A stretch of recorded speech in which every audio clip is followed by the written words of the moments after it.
There's a type of career advice that sounds so reasonable, so obviously true, that questioning it feels almost naive. Work hard. Be indispensable. Master your craft. Keep your head down and let your work speak for itself. Smart people follow this advice religiously, and then they watch, confused, as less capable people move past them. The advice isn't wrong exactly, it's just incomplete in a way that becomes costly over time. Let's start with the most seductive piece of bad advice. Make yourself indispensable. The logic seems bulletproof. If you're the only person who can do what you do, you're protected. You're valuable. You have leverage. Except, organizations don't actually want indispensable people. They want replaceable systems. Think about it from the company's perspective. If you're truly indispensable, you're a risk. What happens if you leave? What happens if you get sick? What happens if you ask for too much? So what actually happens when you make yourself indispensable? The organization becomes dependent on you for that specific function. And then, quietly, it begins to resent that dependency. You don't get promoted out of that role. You get locked into it. Because moving you means creating a gap no one else can fill. The people who advance aren't the ones who've made themselves irreplaceable in one narrow domain. They're the ones who've made their contributions visible across multiple domains while ensuring their current role could survive without them. Indispensability feels like security. Often it's a trap. Here's another one. Focus on doing great work, and recognition will follow. This advice works beautifully in certain conditions. Small teams, competent managers, organizations with functional feedback loops. But those conditions are rarer than people think. In most modern organizations, managers are overloaded. They're managing too many people across too many projects with too little time. They're not sitting around carefully evaluating everyone's contributions. They're making decisions based on partial information and pattern matching. So what gets recognized?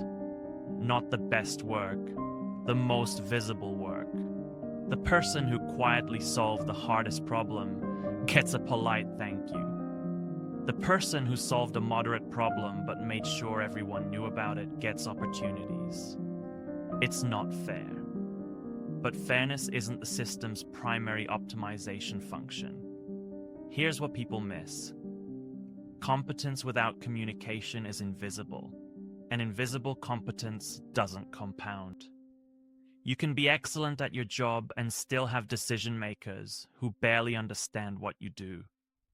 Not because they're incompetent, because they're drowning in information, and your excellence isn't legible to them. The advice to let your work speak for itself made sense when work happened in smaller, more observable contexts. In large, complex organizations, your work doesn't speak for itself. It gets lost in the noise, unless you make it legible. Then there's this one. Stay loyal, and loyalty will be returned. This might be the most emotionally damaging piece of advice, because it feels morally right. You give your best years to an organization. You turn down other offers, you go above and beyond. And you expect that sacrifice to be remembered when times get tough. But organizations don't remember, they optimize. Your loyalty is to an entity that no longer exists in the form you committed to. And the organization's relationship to you, it's not sentimental, it's economic. When the spreadsheet says your department needs to cut costs, your tenure doesn't protect you. It makes you expensive. Organizations are no longer optimizing for long-term employee relationships. They're optimizing for flexibility and efficiency. This doesn't mean loyalty itself is worthless. Loyalty to people, to craft, to values, those still matter. But loyalty to an organizational entity that's continuously optimizing its own survival is asymmetric. Let's talk about expertise. Deep, narrow expertise. The advice used to be, become the best in the world at one specific thing. Own a niche, be the go-to person. That worked when expertise aged slowly, when what you learned at 30 was still valuable at 50. But expertise now expires faster than careers.